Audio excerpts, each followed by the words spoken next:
এগুলো কিন্তু সব তোমার। কয়টা খেতে পারবা পুতুল?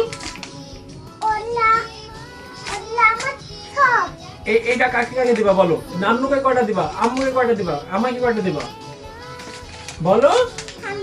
হ্যাঁ, আমার কয়টা দিবা দাও। আমি কয়টা খাবো? আচ্ছা আচ্ছা আচ্ছা, নানুর কয়টা? নানুর আচ্ছা, নানার কোনটা? আচ্ছা, আর নানির কয়টা? আচ্ছা, আম্মুর কয়টা? আম্মুর। বাবার কয়টা? আচ্ছা, আর এগুলো কে খাবে? তোমার মা। তুমি কয়টা খাবা? এই দুইটা খাবা? আচ্ছা ঠিক আছে।